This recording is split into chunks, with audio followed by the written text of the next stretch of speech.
camera opens to a vast, barren desert. The heat of the midday sun, relentless in its glare. Dust swirls through the air as the landscape stretches endlessly, interrupted only by the distant silhouette of a small town, Sychar. It sits at the crossroads of two ancient worlds, the Jews to the south and the Samaritans to the north. These two peoples, though neighbors, have long harbored animosity and division. The scene zooms in on a lone figure, a woman walking slowly and deliberately across the dusty road, carrying the weight of her burdens with each step. She is from Sychar, a woman whose name is not yet known, but whose story is about to unfold in a way that will change everything. In the heat of the day, when others would be resting or hiding from the sun, this woman makes her solitary journey to the well. Most women of the town would have come in the early morning hours, gathering in groups to fetch water, but not her. She comes alone, an outcast from a community that whispers about her past. But today, at this very well, her life will cross paths with something more than just water, something that will bridge the gap between two worlds and change the course of her life forever. The woman's name is not recorded, but her story is written in the silent pain of her every step. Her face, weary and weathered by time, tells a tale of burdens carried for far too long. As she walks slowly toward the well, each step seems heavier than the last, weighed down by unspoken shame and regret. Her journey is not just physical. It is a reflection of the emotional distance she has traveled, a path paved with isolation, judgment, and the consequences of choices that have set her apart from the very people she once called her own. In the eyes of the community, she is a woman defined by her broken relationships. 5 marriages have left her scarred, and the rumors surrounding her are unrelenting. Each failed union has only deepened her sense of alienation, pushing her further into the shadows of society. Her decisions, though perhaps made out of a desire for love and acceptance, have left her with the weight of rejection, and the isolation that follows is a heavy burden to bear. On this particular day, she chooses to draw water at noon, an unusual hour when the sun is at its peak. The women of the town, those who still have their place among others, come in the cool of the morning to gather water. But she cannot bring herself to face them, not today, not ever again. The thought of their judgment, the whispered gossip, and the knowing looks are too much for her to bear. So she comes when no one else does, hoping for solitude, hoping for peace. Her heart is a labyrinth of shame, regret, and quiet yearning. She longs for connection, for a life free of scorn. Yet she has long given up on the idea of redemption. The world around her offers no solace, only the bitter sting of rejection, and she has accepted that this is the life she must live. But deep within, there is a flicker of hope, a hope that, unbeknownst to her, will be kindled in the most unexpected of places. It is in this moment, at the well, that everything will change. She has come to fetch water, but in truth she is thirsting for much more. Little does she know that this encounter will offer her not just the physical water she seeks, but the very thing that her heart has craved all along: grace, forgiveness, and a chance to start anew. The scene unfolds as the camera shifts to the well, where a man sits, weary from his long journey. Jesus, a Jewish rabbi, rests by the well, his eyes tired but focused. His disciples have gone into the city to buy food, leaving him alone in this quiet, barren place. The midday sun blazes down, but it is not just the heat that makes this encounter extraordinary.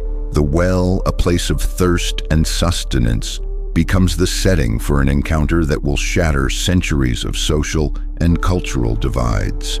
As the woman approaches carrying her water jar, her eyes meet Jesus's for the first time. The weight of her past presses down on her, but in that moment she cannot help but feel the stirrings of something unfamiliar, something deeper. Then Jesus speaks. "Give me a drink," he says. The words cut through the silence like a ripple in still water. For the woman, this request is no ordinary one. It is a challenge, an invitation, and a breaking of boundaries all at once. In her world, Jews do not speak to Samaritans, especially not a woman like her, known for her broken relationships and public shame. She recoils slightly, disbelief written across her face. "How is it that you, a Jew, ask for a drink from me, a Samaritan woman?" Her voice trembles not just with surprise, but with a deep-seated sense of unworthiness. Yet Jesus, unbothered by the centuries of division, answers in a way that defies everything she has known. His words carry a depth that will soon unravel her world, offering her not just water, but the key to her transformation. The camera shifts, focusing on Jesus as he speaks, his voice rich with compassion and an air of mystery that lingers in the stillness of the desert. His words resonate deeply with the woman, though she cannot yet fully grasp their meaning. "If you knew the gift of God and who it is that is saying to you, 'Give me a drink,' you would have asked him, and he would have given you living water." The words echo in the air, heavy with promise. She listens, the foreign concept of living water stirring something deep inside her, yet she is caught in confusion. Living water, it is a term that sounds both strange and captivating.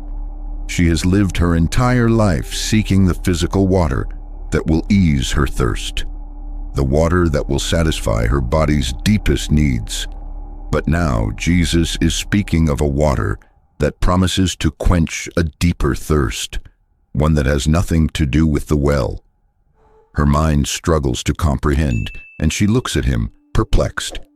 "Sir, you have nothing to draw water with, and the well is deep. Where do you get that living water?" At this moment, Jesus does not offer her just a drink from the well. What he offers is a promise far greater, a promise of transformation. It is not simply the quenching of physical thirst that he speaks of, but a deeper, more profound gift that can heal her spirit and renew her life.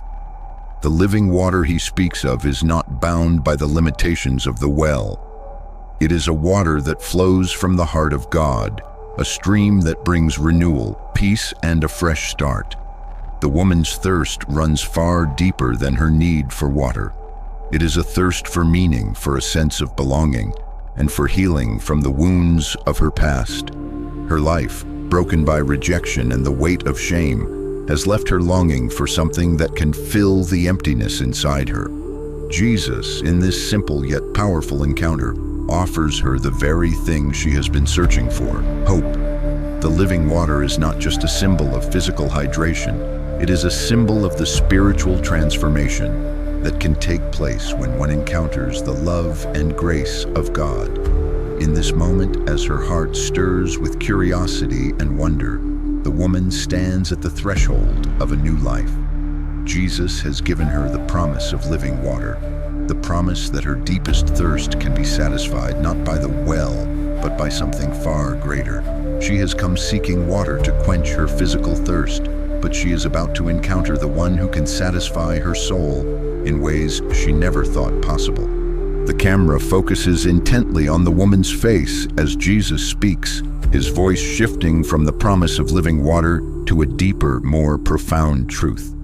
His words cut through the surface of their conversation, revealing an insight that only a divine presence could possess. "Go, call your husband and come here," he says, his tone gentle yet penetrating.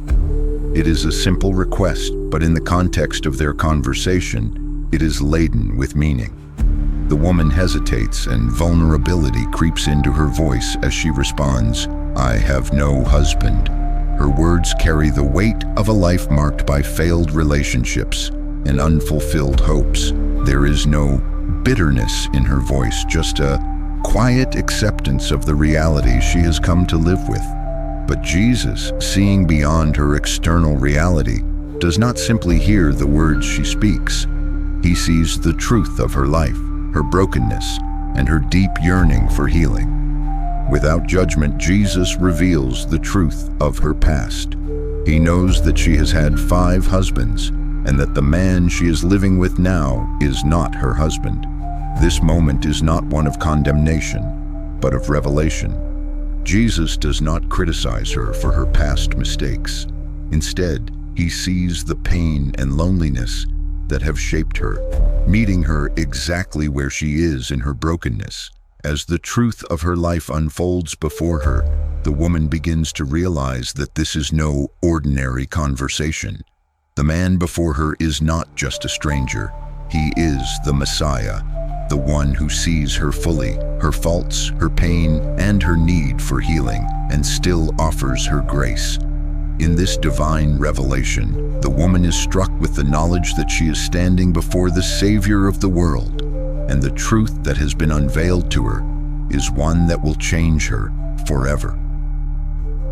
The woman stands in awe as the weight of the conversation settles in her heart. For a moment, silence lingers between them, heavy with the understanding that has just dawned upon her.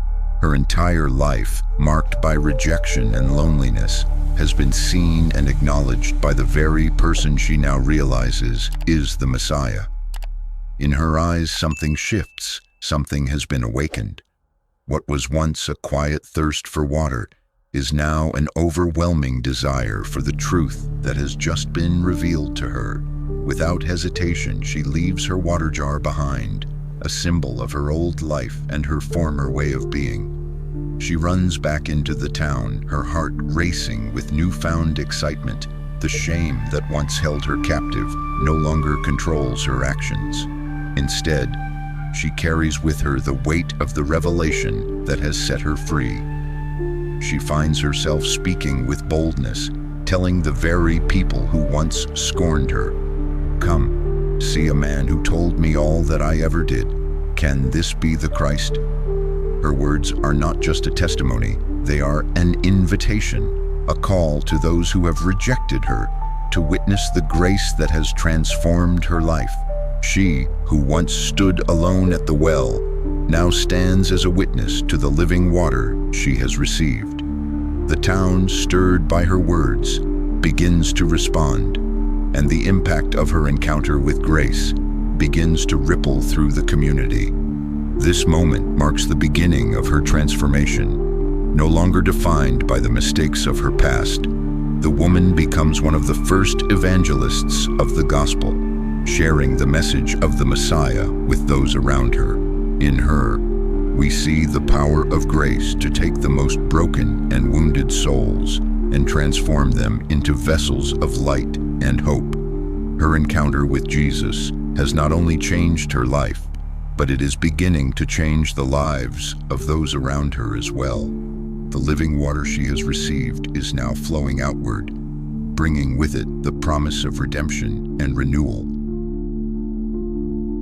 The camera slowly shifts from the ancient well to the present-day audience, offering a moment of reflection. As we gaze at the scene, it becomes clear that the story of the woman at the well is not just a tale from the past. It is a story that speaks to each one of us. She is a symbol of the thirst we all carry deep within us, a thirst for something more than the fleeting satisfactions the world can offer. In our search for fulfillment, love, and acceptance, we often look in places that leave us feeling empty, never quite satisfied. But the living water that Jesus offers is different. It is a water that satisfies the deepest thirst of the soul, a water that quenches not just our physical needs, but our spiritual longing for purpose, peace, and healing. Through the woman's encounter with Jesus, we learn a powerful truth. No matter our past, no matter how broken or unworthy we may feel, we are never beyond the reach of grace. Jesus sees us for who we truly are, and in His eyes, we are always worthy of love and redemption. The living water is available to all who thirst, regardless of what we've done or where we come from. All we need to do is ask, and it is ours. As the camera focuses on the deep, endless water of the well, It becomes a symbol of the unending grace that Jesus offers to each of us. This grace has the power to transform lives, to heal wounds, and to fill our souls with the living water that leads to eternal life. Just as the woman at the well was forever changed, so too can we be. The encounter with grace is the beginning of a new journey, one that promises hope, restoration, and a future filled with the presence of God.